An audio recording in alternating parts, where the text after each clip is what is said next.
the shocking truth about abortion FM message from angels. Welcome to Spiritual Ascension, where we explore the intriguing world of near-death experiences and offer new views on life and death. Our aim is to shed light on these deep stories, enhance your understanding of life, and provide valuable insights. Whether you're new here or returning, we're excited to have you with us.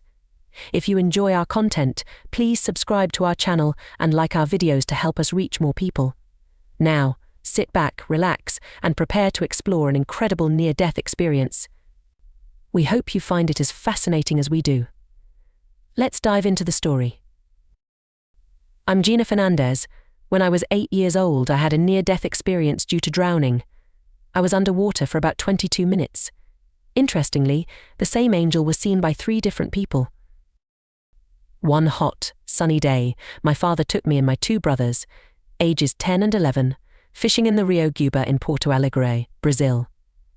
While he set up camp, we asked if we could explore upstream.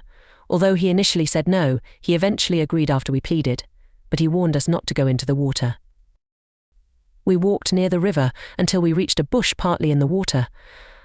I'm not sure who suggested it, but my 10-year-old brother Marco went first. He slipped and fell into the water. My older brother, Carlin, tried to help but also ended up drowning.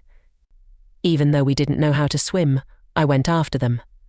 I panicked, struggling to breathe as water filled my lungs.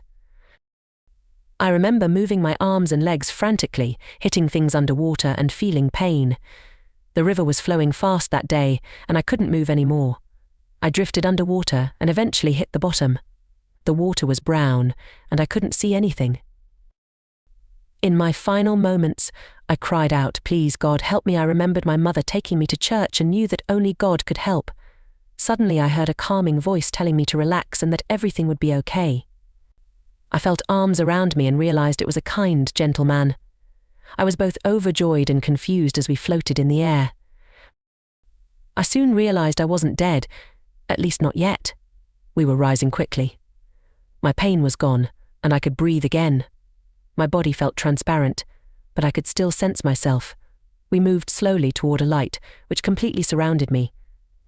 It was brighter than the sun, but didn't hurt my eyes. The angel with me said goodbye and faded away.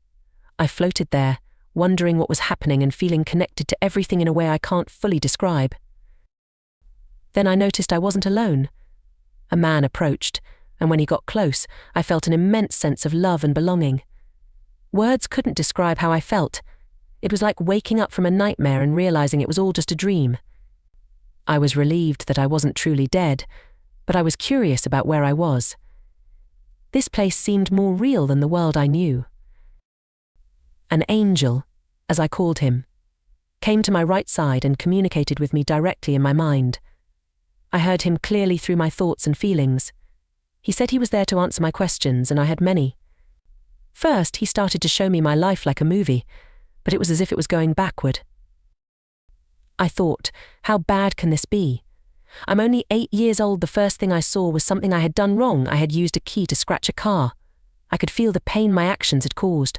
I thought, oh no, I'm in big trouble. But the angel reassured me, saying these were just lessons. I was amazed when I realized he could also read my thoughts. He heard my concerns and gave me a comforting smile. The movie showed every moment of my life, second by second. It deeply affected me. Each action had its own impact. For instance, I felt the emotions and thoughts of the car's owner and later, his wife, who was hurt by what I did. It wasn't a pleasant feeling. But the angel also showed me the good things I had done out of love. He showed me when I helped a homeless young man, took him home, and shared my things with him. I felt how happy this act of kindness made the angel. He told me these were the things that truly matter and make a positive difference. As time went on, I saw myself as a newborn inside my mother, then as a tiny molecule of life. This made me sad when I think about people having abortions, as they might not realize that there was a reason for that life. I'm not sure how I know this, but I do. The vision then stopped, and the angel said 2 words that answered all my questions. It was like a complete explanation all at once. Eventually, I began to miss my old life. I thought of my mother and felt her sadness when she learned that all her sons had died. I knew the angel was showing me this because my mission was not finished yet, but I didn't know what that mission was. I had lost track of time, and it would take years to tell everything. Still, I missed my life and wanted to go back. I remembered playing soccer with a friend, being hugged by my mother, enjoying the sun, the rain, and other happy memories. I understood that the angel showed me these things for a reason, as no one would want to return otherwise.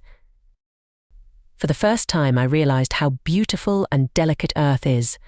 I could feel the land as if it were alive.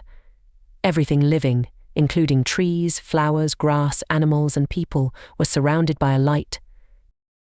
I felt that people have power over other living things, and the word aura stayed with me ever since. The angel asked me not to tell anyone and said that time would reveal everything. I was surprised, but then I felt a jolt as if I was back in my body. Another angel was hugging me, and then I was being pulled from the sea. That's when I realized I was human again. Oh my God, what a feeling. I wish everyone could experience that. I felt disoriented, and the first thing I saw was the beautiful blue sky. I could breathe again. I wondered, where are my brothers? When I looked to my right, there they were, walking out of the water with me. I felt so grateful and overwhelmed with emotion. Our God and Father had been so generous to us.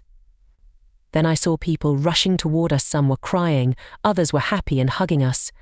They were just as thrilled as I was. A police officer talking on his radio shouted, "I found them. I found the kids." Other officers and emergency responders had been searching for us downstream, where they thought we were. The officer told them to come upstream. When they arrived, they couldn't believe it. They said, "This can't be them." They couldn't have been underwater for 22 minutes, the medical team agreed, so they went back downstream.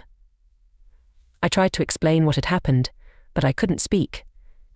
My lips moved, but no sound came out. I begged, "Please give me my voice back. I won't tell anyone." Eventually, I got my voice back. I still stutter a bit today, but it doesn't bother me.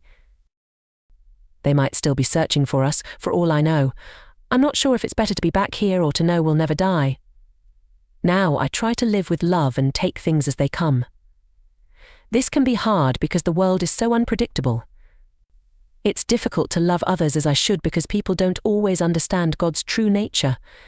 But I forgive and love them in my heart, even if I don't always show it. God understands what I mean. My brothers and I didn't talk about this experience until Christmas of 2007, 38 years later. When I asked Marco if he remembered anything, he said an angel told him not to discuss it. A week later, I asked Carlin about it, and he said we had died and were saved by an angel. He also said he saw the same things I did. For some reason, we didn't talk about it much. I think we're afraid because we were told not to. As I get older, I feel a strong urge to share that God and heaven exist. I have to be very careful when talking about these things. It feels like my soul, not just me, is sharing this story. I hope that one day, everyone will experience the love and peace I felt and understand that we are all connected. That's it for today's video. Let me know what you think in the comments.